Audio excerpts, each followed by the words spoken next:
let's dive right into it then. Is remote work here to stay? It absolutely is here to stay.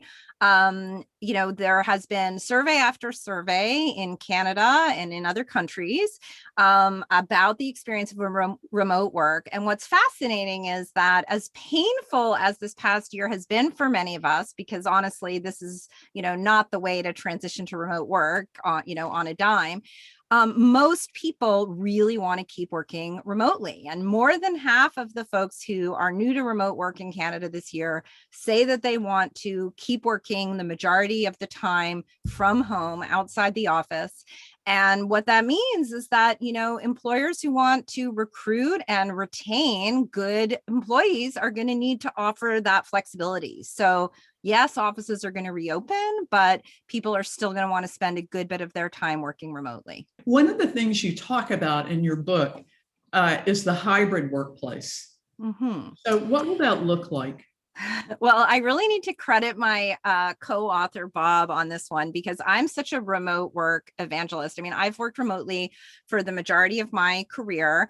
And I was, when COVID happened and when we were interviewing people about their experiences with remote work for the book, I was very much like, that's it, we're done with the office, it's all over. And Bob, who has had, quite a distinguished career, he's a professor at MIT's Sloan School now, but he ran a number of very large financial institutions.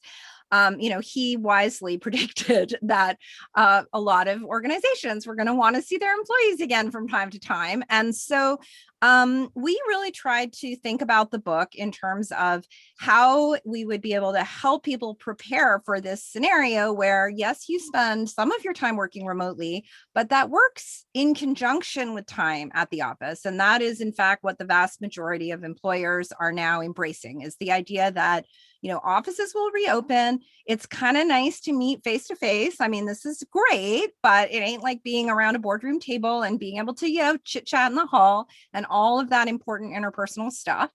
And yet there is a whole world of benefits that we create, both in terms of like personal productivity, in terms of our ability to think deeply about our work, but also in terms of like being able to pick your kid up at school, being able to keep the dog company.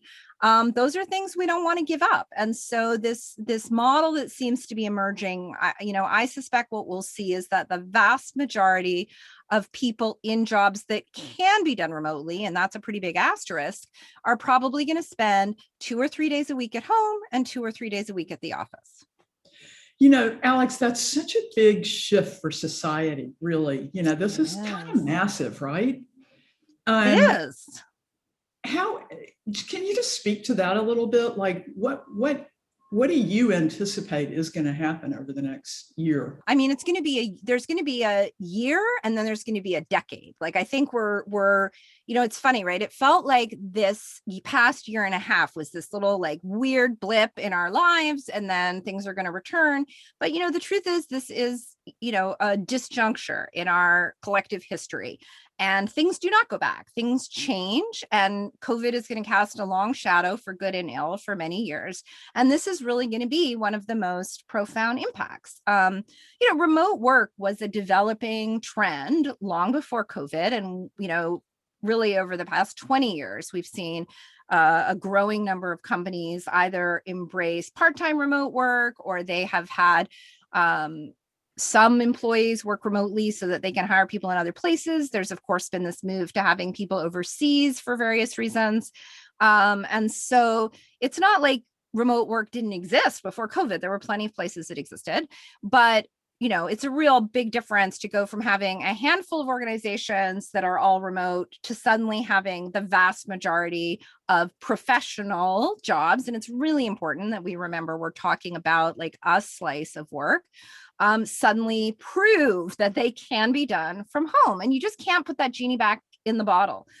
And the implications of that shift, I mean, it's really extraordinary. There aren't that many moments where we see a massive transformation like that overnight. And honestly, without COVID, I think it would have taken 20 years maybe to see this play out. If that, I'm not even sure we would have gotten there in 20 years.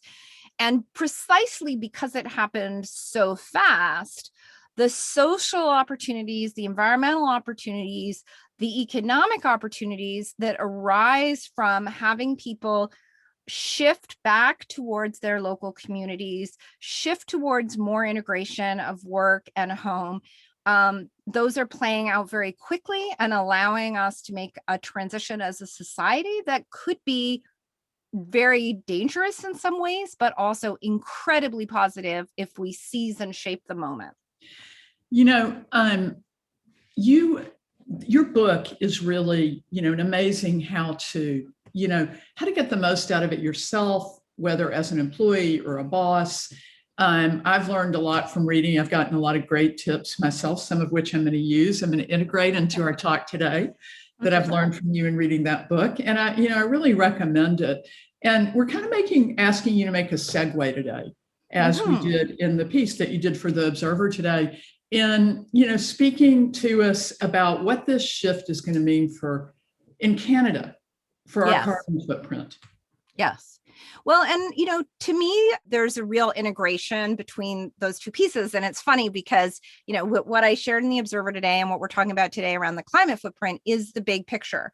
But the little picture of like, how do you keep your day from being completely overtaken by Zoom meetings? How do you deal with email overload? How do you convince your boss to let you keep working remotely if you want to? Those are the enabling steps to making remote work sustainable. If remote work isn't productive, we aren't going to stick with it. If remote work isn't going to work with our family lives, we're not going to stick with it. And so our ability to embrace the social and environmental benefits of remote work depend on us making this a success. And that's what got me excited about writing the book. I mean, I'm a productivity nerd and I'm a tech nerd, so I love the how-to, but the reason I'm excited about helping people work effectively and making remote work a part of their working life for the long run is because I think it is this rare opportunity to shape our society in a much more constructive way, and very quickly move us towards a more sustainable path. You talk in your article today about you give some really concrete numbers on how we can reduce our carbon footprint by working at home. Can you tell us about that? Sure, of course.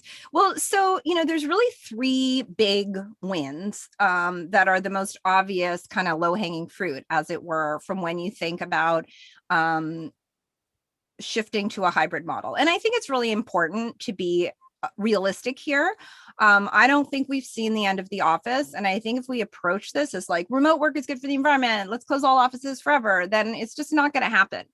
But I can tell you, because a lot of what I'm doing these days is speaking to business audiences and employers who are trying to wrap their mind around it. And everybody's question is like, do I bring my employees back 2 days a week or 3 days a week or 4 days a week? Do I keep everybody at their own individual desks, or do we shrink our footprint as a company to like a smaller piece of real estate?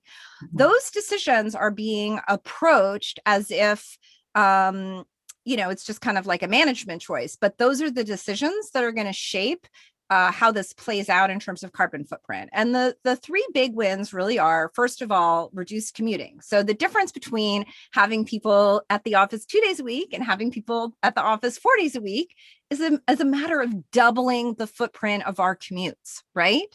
And, when you look at what's happened to energy consumption over the past year, we know that remote work reduces our collective consumption. That's partly about, fewer cars on the road, fewer buses on the road too, of course. But it's also about the actual energy footprint of an office building, which is very high. And, there are concerns that as people have shifted towards working from home, we've seen increased electricity use at home, but it doesn't begin to amount to what we've saved by closing down offices. So that's a second really big win. And then a third win, which I think it's going to take a little while to play out is that the construction industry is a big pollution emitter, right? It's a big carbon emitter. It's very carbon intensive to build a new office tower. And, you look at any big city in Canada and you see that skyline full of cranes. We're primed to think of that as growth, but it's also carbon. Those cranes are carbon. And when we shift towards a remote first hybrid model where people are only at the office, let's say 2 days a week, we reduce our need for office space because you can have different people at the same desk on different days. And over time, I mean, it's quite worrying for people in the commercial real estate market, but over time, it could certainly lead to a I think it will inevitably lead to a slowdown in commercial construction. And so between those three things, the reduced commuting, the reduced energy footprint because people aren't using as much office space, and then reduced construction because we don't need new office space. All of that together adds up to potentially about 20 megatons, 20 megatons, so 20 million tons of reduction in carbon over what we would see if we return to the workplace in a more intensive way. And so, that's about 10% of our Paris commitment. And, if you think about that, being That's able phenomenal. to get 10% of the way to Paris without having to change anything compared to where we are right now. Without having to leave our houses. Thank the Lord. Yes. I'm in favor of any policy that involves not having to brush my hair or get out of my pajamas. So. But Alex, do you really think that Canadian employers and workers, for that matter, are ready for this shift? Workers are. They're very, very clear. Survey after survey, most people want to be at home, working from home the majority of the time. Mm-hmm. Employers, it's a more complicated question. In the surveys I've seen in the US, and I see no reason to think Canada would be any different, employers want the hybrid model to tip a little more towards the office. And, there are a few reasons for that. One is there's this sort of idea that culture depends on us all being together. There's, I also just read a great argument that it's like managers don't know how to do management if they don't see people in front of them. And so it's kind of like an existential threat to the managerial class if people don't come to the office anymore. So I think we have to really think about that kind of vested interest. And then I think there's also sort of the psychology of sunk costs. You've paid for, 15,000 square feet of office space and you're locked into a 10-year lease, you better get those people back in there. And, that to me is the risk and opportunity of this moment is we need to help employers see that a remote first model of hybrid where people are only in the office maybe 2 days a week, maybe even 1 day a week is actually good for you as an organization, as well as far better for the environment than a scenario where your office is basically almost full all the time. This really requires managers to shift the way they think mm-hmm. about things. If things have been structured up to this point, to be able to oversee your employees, to be able to be sure that they're actually working. Totally. So how do you know that people aren't just, sloughing off? Yeah, I mean, and it's a totally understandable concern, but, I think it's a concern that's kind of a function of us having a managerial and organizational model that is still fundamentally rooted in the Industrial Revolution. And I would just like to say right now to all the managers who are listening, if you are managing a woolen mill where you have ladies in corsets standing all day at the loom, by all means, you should definitely stick to the in-person business model and bring everyone in so you can make sure your loom workers are hard at work. That does not represent very much of the Canadian economy at this stage in the game. But we have failed to make that organizational and sort of psychological transition. And part of that has to do with the fact that technology, all the ways we work together now, for good and ill, leave a data trail. We have Slack, we have Google Docs, we have Zoom, we have all these ways of collaborating that do not require us to be physically present.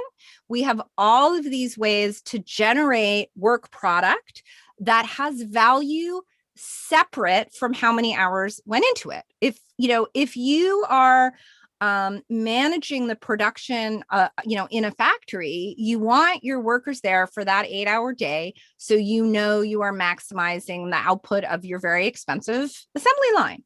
But if you are hiring people to do sales, or to, do strategy work, or to do legal work, even, the hour is not really a great indicator of value. And of course, Linda, this, you're running a media operation. I mean, do you care if somebody spent 20 hours on a story or if they spent 2 hours on a story? No. No, well, that's one of the things you talk about in your book is it's about deliverables. You should, you talk about organizing your metrics around deliverables rather than hours.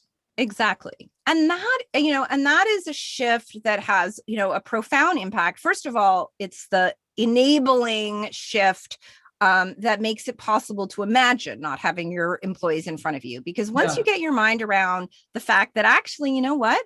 I don't really care if my team works 8 hours a day or 4 hours a day or 12 hours a day. I care about what they deliver.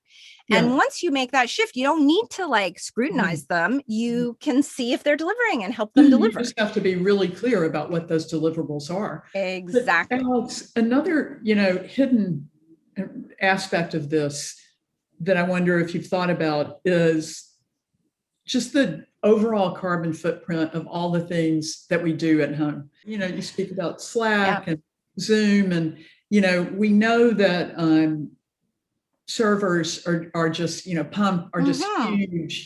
carbon emitters. And is it really, how do we factor all that in? Sure. Well, I mean, first of all, Slack servers don't care if you're using Slack at your desk at home or your desk at the office. It has the same energy footprint from Slack's point of view. So, the reality is the vast majority of the technology tools we're using at home are the same ones we're using in the office. So the total footprint there is, well, we know now, frankly, that it's neutral because we've been able to see energy consumption decline over the past year. Where I think we should have concerns about all that technology usage at home is actually more from a social equality point of view, because what we've done is we've transferred the cost of that electricity from the employer to the employee. And, that's fine for, lawyers and whatever. But if you're a call center operator, people who and of course, we know all of the data shows more and more of the population is kind of closer and closer to the margin every year. This could be a very worrying push in that direction. Yeah. And on that note, it's one thing for people living in houses and big apartments to work at home and be able to find space for that and, organize lives around that. It's another thing for a young person sharing an apartment with a roommate in Toronto, a small apartment and both of them were how do you see that? Well, I mean, I speak to you from my former closet. I used to wear nice clothes and leave the house, and all those nice clothes took space. But, 10 months ago, I recognized that I wasn't wearing any nice clothes, at least not from the waist down. And so we packed up all the nice clothes and we turned our closet into the Zoom room. I feel a lot of sympathy for that challenge. I would kind of look at it the other way, which is to say, we have a lot of urban housing pressure in major centers across the country, because in the pre-COVID world, if you wanted to have professional employment, there were a limited number of places that you could do that. To the extent that organizations really embrace remote work, it becomes possible for that young person paying $1,200 a month for her shared apartment in Toronto to move to Sarnia, to move to Moncton, to move to, Saskatoon. There are lots of lovely communities across Canada where people can have great lives, but where there are not as many employment opportunities. And so I think that part of the potential of remote work is being able to reverse kind of the catastrophe, if I can call it that, of urbanization and allow us to spread out a little. There are, of course, implications there for energy footprint. Somebody who's living in 2,000 square feet is going to use more energy than somebody who's living in 500 square feet. But of course, then there are other kinds of trade-offs in terms of the carbon footprint of living in places that are less difficult, frankly. I think we're going to take a moment to check in with Rob now. Sure. My next question is going to be about the benefits and risks of remote work, but I'll get to that after this short break. Rob, see what Rob's doing. Rob's going to give us a little show and tell. Okay, so the first thing is the whole idea of the hybrid workplace, that you're going to live a dual existence. And I didn't get to see it. How lovely. Oh, he took a picture of me as I'm usually dressed. and also this idea of the commute and people missing it. Are you going to read us can you read us the punchline? Yes, the punchline? caption said, yeah, it's nice being home and all, but I miss the commute downtown to slam into an office window. Thank you, Rob. So, what are the other benefits and the risks of embracing remote work? Well, I actually was thinking about this as you were talking about this past year at the Observer. I mean, this is the kind of innovation that happens when people start working remotely. And, the ability to connect with people all over the world, all over the country, to forge community, forge relationships in new ways is, I think, incredibly powerful. But, so is the reverse. And I think, one of the things that I have to say that I've loved about my life as a remote worker for many years, and that I see as a result of what's happened in the past year is, essentially relocalization. We know that the trend towards everybody commuting and going to an office, the trend towards everybody moving to a big city, has had a terrible impact on the environment, but it's also had a really rough impact on the fabric of our communities. People don't have the time to engage in their local communities. Local businesses suffer because there aren't people around to shop, to eat, and so on.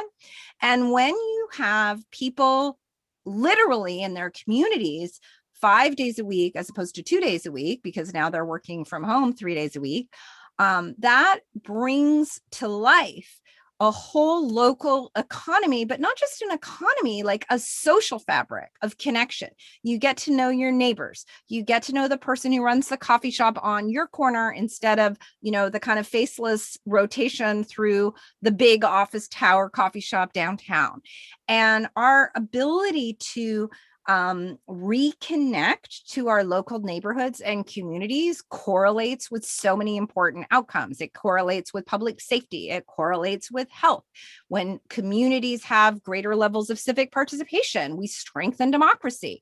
And all of those are social goods that have been under incredible pressure for decades now because of kind of the onward march of, economic development, essentially.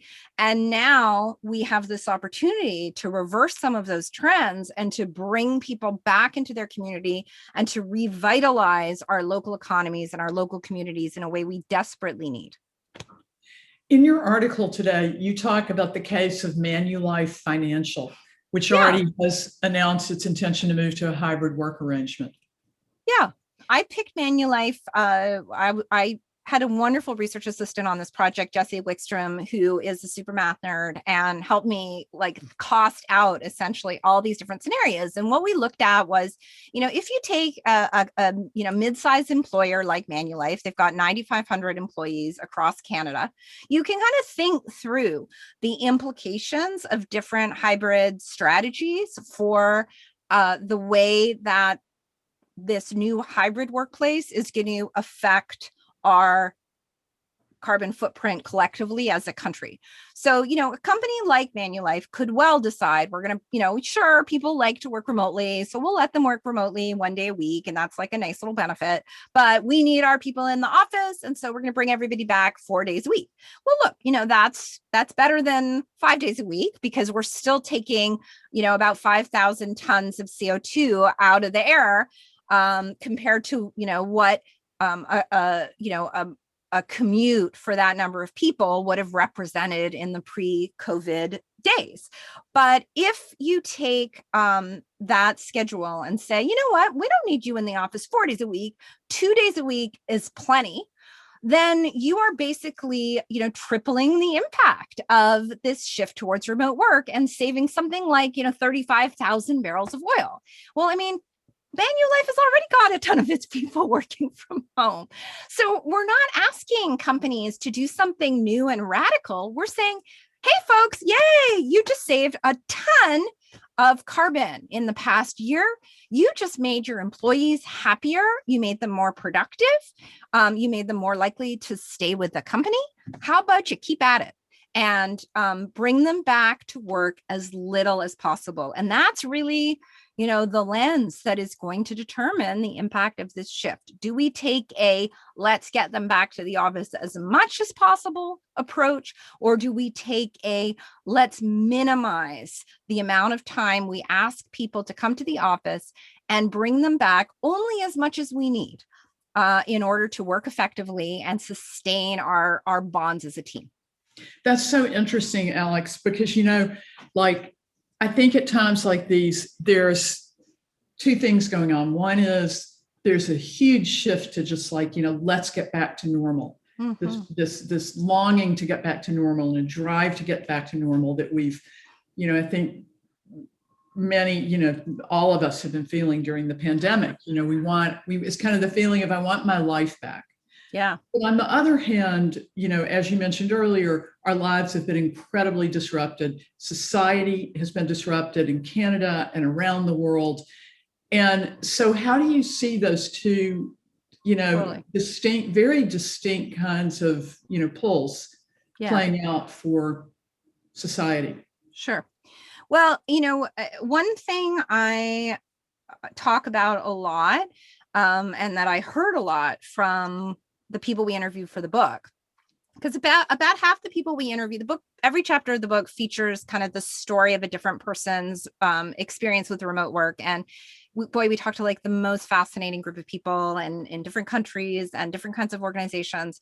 And about half of them were people who had just made the transition during COVID. And about half of them were people who've been working remotely for a longer period, many of them for years and years. Mm-hmm. And what I can tell you, and what every single person who's a longtime remote worker can tell you, is that if you have only experienced remote work during COVID, you have actually not experienced remote work. And, I think it's really important for us to remember that there is actually no normal to go back to. The office is now forever changed by this experience, because you're not going to get everybody back to the office. And whatever you've been doing for remote for the past year is going to change as well. And that's actually good news, because what I think people need to understand is that a lot of what's really sucked about the experience of working remotely this past year is not about remote work. It's about remote work during a pandemic. And it is like full on terrible to be a remote worker when you are worried about your health and survival, when you're worried about whether your company is going to go under because of these, economic pressures, when you can't leave the house and go to a co-working space or a coffee shop, when you can't meet up with your colleagues for a meeting ever. Like, that's all super hard.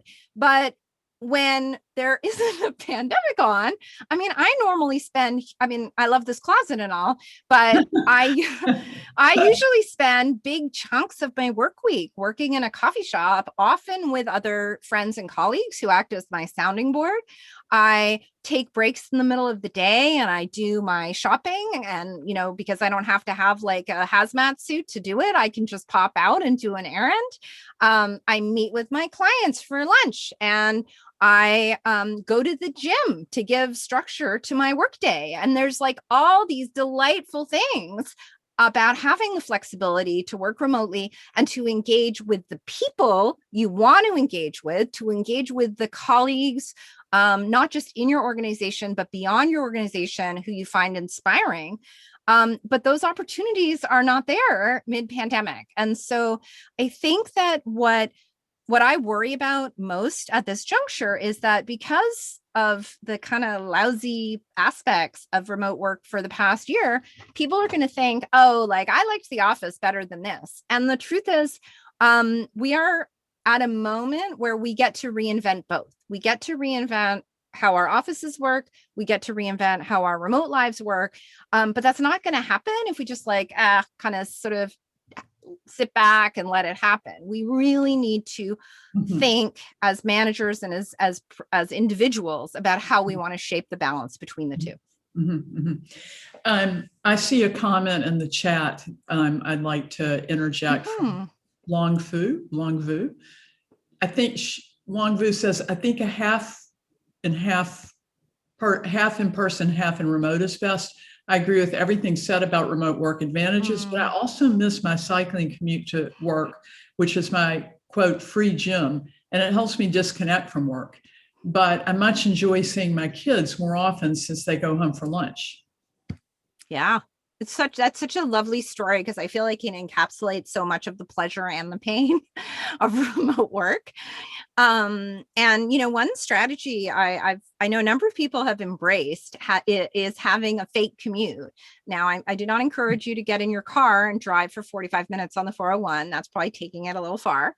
But if you enjoy having that transition period, you can get up in the morning and get on your bike and go for a 30-minute commute and bike back home, or do a loop and then go to the coffee shop and start your day at the coffee shop, have a or at the park, and sit and check your email or whatever it is you do, but give yourself the permission to commute. And I think part of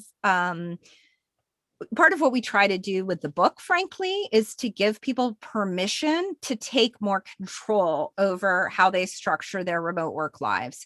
And when you start to focus on objectives instead of thinking of yourself as owing your 9 to 5 or your 8 to 6 to your employer, and you think in terms of like how I'm going to deliver what my boss is expecting, then you can not only have that biking commute, you can have it at 10 o'clock in the morning if you want, because you're still going to get more done in a day at home than you would do in a day at the office.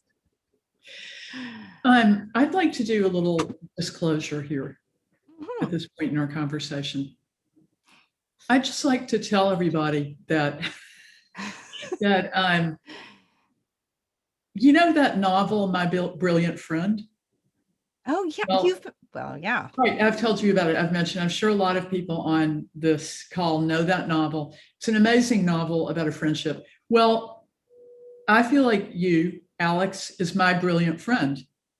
Alex and I have known each other for quite a while, and we go on walks together, and we've done that through the pandemic. And I've gotten to hear a lot about what it took to write this book. And Alex, I just wondered if you could share, because it's kind of a case study in remote work. And it's, one of the many just incredibly, astonishingly brilliant things you've done, watched you do over the years, that you could pull this off. How long did it take you to do the book? I would just like to say categorically before I share this, that this is not, I do not recommend this. It was like brutal, but also miraculous. Bob and I published this book less than a year after we first made email contact. Bob emailed me in May of last year to say, hey, Bob had published a previous book called Extreme Productivity that was a very successful book about productivity. And he was interested in writing a book about productivity for remote workers. And he approached me in May of last year, and we published the book 50 weeks to pretty much to the day from when he sent me that email. And we wrote the book in 16 weeks. And it was kind of crazy. But it also was, I mean, I've yet to meet Bob. We've never met. And I feel like, I know it's so weird. And I feel like it's kind of a testament to what remote work makes possible, that we were able to go from, hi, nice to meet you, to finish manuscript in, I mean, I guess we first talked in May, we started working on the book in July, and we submitted it November 1st, I think. Yeah. So it was kind of crazy. But I also want to just acknowledge, Linda, that you were part of that process. And I want to tell that story because I think it's really important to shed light on how people need to rethink the notion of collegiality around remote work. So, I hear a lot of people say they want to go back to the office because they miss the interaction. Yeah. And, I've been thinking about this recently, like, I'm going to try not to sound like a super hardcore lefty here, but I guess I'll just let it fly. Like, we have been sold a bill of goods. Like the office is the only place I can make friends. That is an awesome mythology to promote if you want your employees to identify with their work more than their communities, right? Mm-hmm. It is an awesome mythology to promote if you want your employees to spend more time with their coworkers than with their families. What can happen when we start working remotely is we absolutely need social interaction. But you know what? You can make your own community and you can make your own colleagues. And, as I was working on this book, from the very first time I spoke with Bob, Linda, I think you and I talked about this. I knew you'd written books. And of course, I valued you as a journalist colleague for many years. And, when your social interactions and your collegial interactions are defined by who happens to have the desk next to you, maybe they're great, maybe they're not great, maybe they're insightful, maybe they're not insightful. But when you step outside the office, you get to build your own sounding board and you get to bring in a much more diverse range of experiences and perspectives. And you get to choose the people who bring you alive and who inspire your work. And of course, you're one of those for me. Well, thank you, Alex. And that's just quite an amazing perspective on it.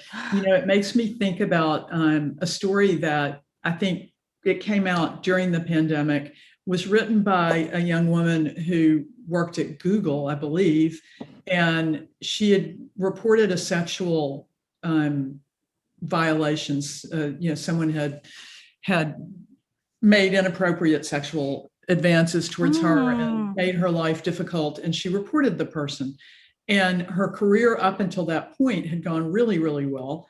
As soon as she reported them, everything went off the rails. And one of the things she said that really struck me in her article was that she had really believed that this was her family. Yeah. That Google was her family. And that everything about the culture, just like you said, was built to make her feel that this was her family. And so when this happened, and ultimately she lost her job, or she left because it just became miserable, she left and she said, work is work and family is family. Yeah. Yeah.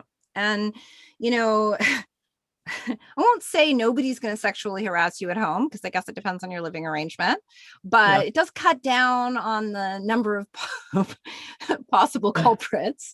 Yeah. Yeah, I mean, I think the power dynamic's not there. Well, yes, that's the problem on the job. And yeah, that happens.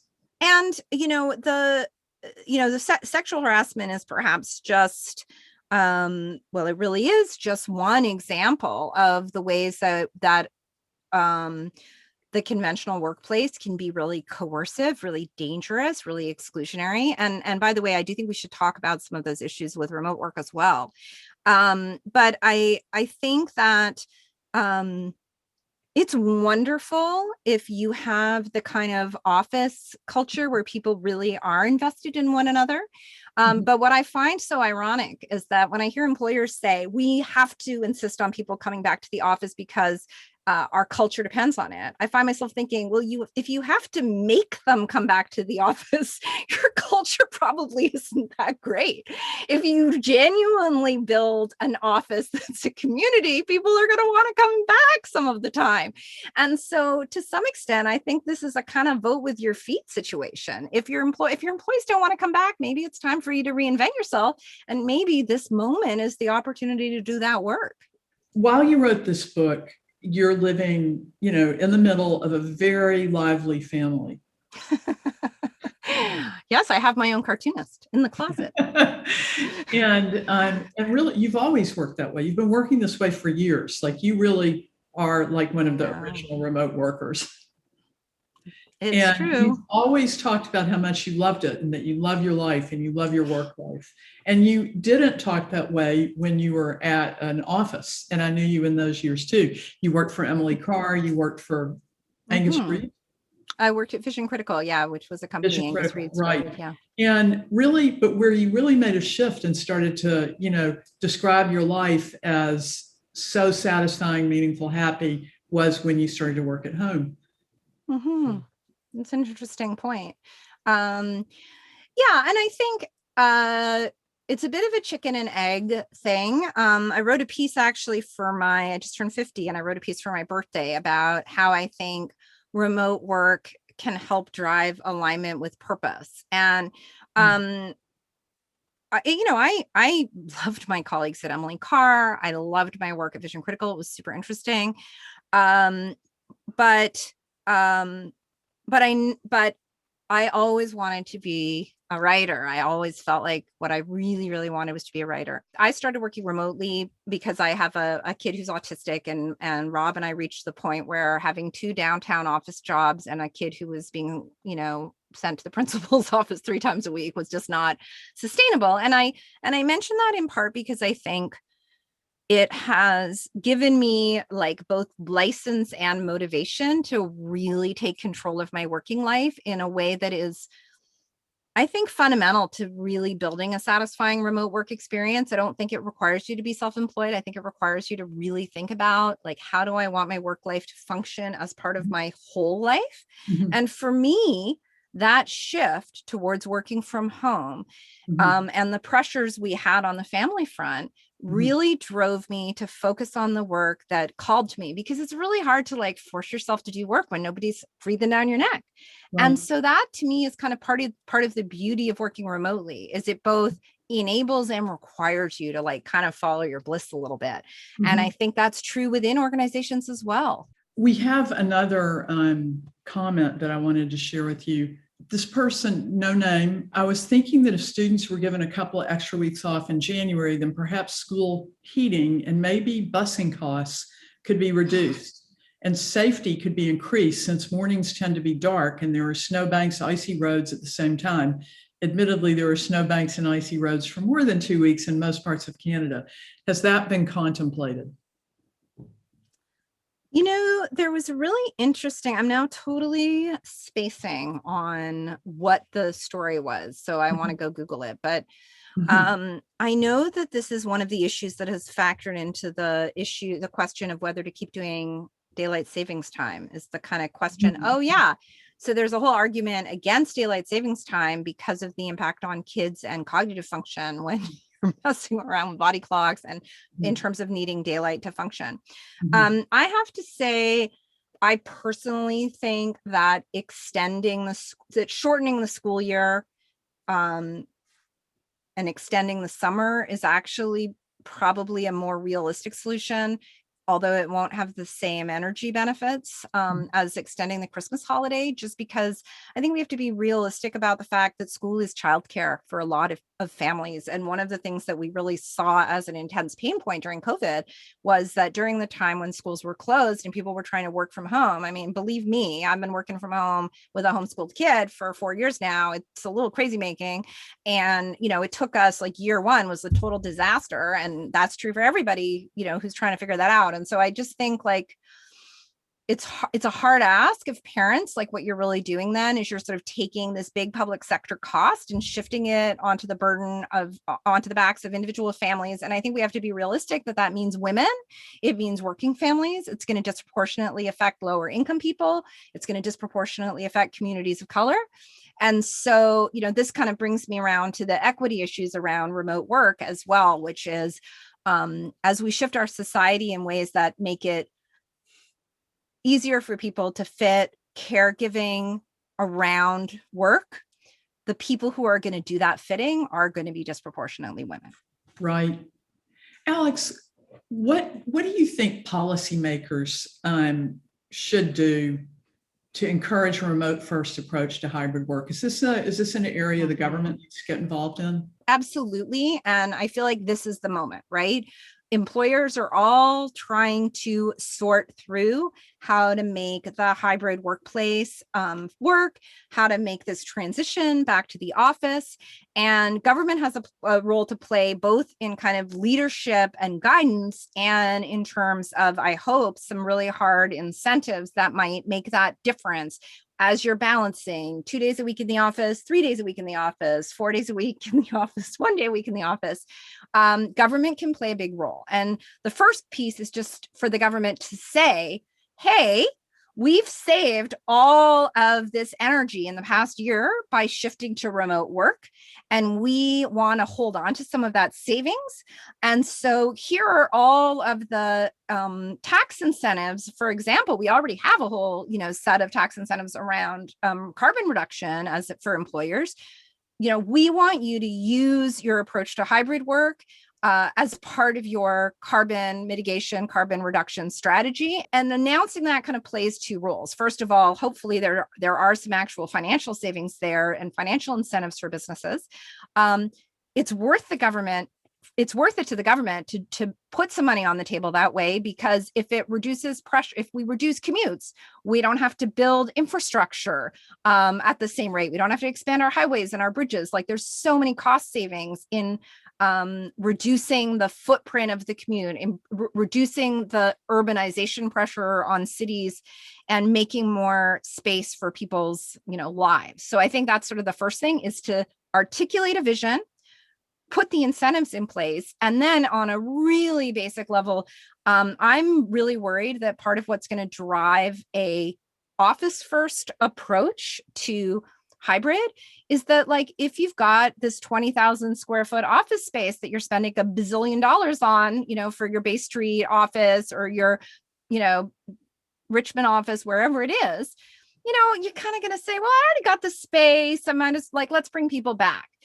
If the government can put tax incentives and tax credits on the table that allow you to stop thinking about the 10-year lease and to just know that you're going to recover that money if you shrink your footprint and decide you're only going to have a third of your workforce in the office on any given day, that I think will do a lot to catalyze businesses and motivate employers to think about how they can minimize the amount of time they bring people back to the office and maximize the carbon reduction from a shift towards remote work.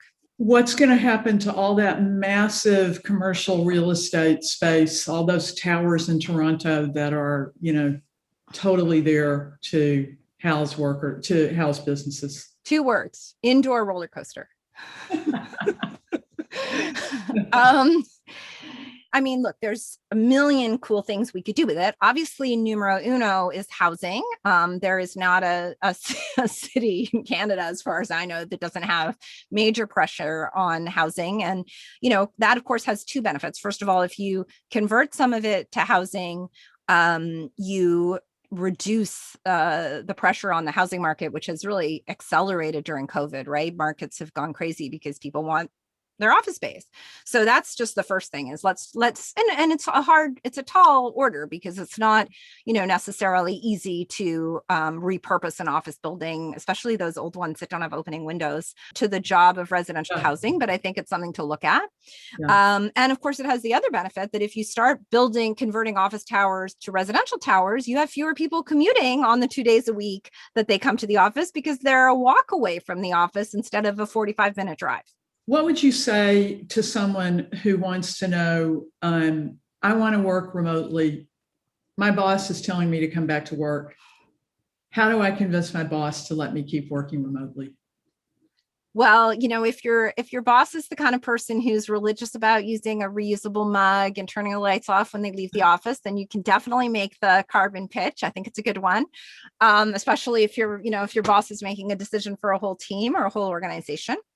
If you really need to make a business case, then your best bet is to propose essentially a pilot and say, look, I've got the bit between my teeth. I have a vision for how I can contribute by working remotely, because I know that when I'm in the office, I'm constantly distracted by all the meetings and all the interruptions. And I've learned this past year that there are certain kinds of work I can do, the deep dive into financial analysis, the deep dive into a strategic plan, the deep dive into drafting a brief, those are all tasks that are much easier for me to do when I am out of the office and, in the sanctuary of my master bedroom closet. And so what I'd like to propose is that we think of this as like a 12-week pilot. After the office reopens, I want to come into the office, 2 days a week, because I've done an analysis of my work. And I know that like 40% of my work is super collaborative and I really need to connect with the rest of the team and I want to be available, blah, blah, blah. But I really want to have 3 days a week at home. I want to try and book off most of those days. So I'm not in Zoom meetings. I'll do my meetings on the day I'm in the office. And I want us to agree on how we're going to know if this pilot is successful. These are the things we've agreed are my top priorities. So question from the audience, from Yvonne Macker. What about the impact on the family and home with limited space doubling as workspaces over the long term, especially for lower income earners? Yeah. Who can't easily upsize their home. Should using space at home work be compensated by the employer or the government? Yes. Ideally, you would see employers offer an allowance, and some employers have done versions of that. I also think we're going to see the emergence of like community hubs and co-working spaces that people can use once you no longer have to be so worried about going out in public. Okay, thanks, Alex. We're not going to say goodbye yet, though. Sure. Rob, what's been going on with you? One or two things. Yeah.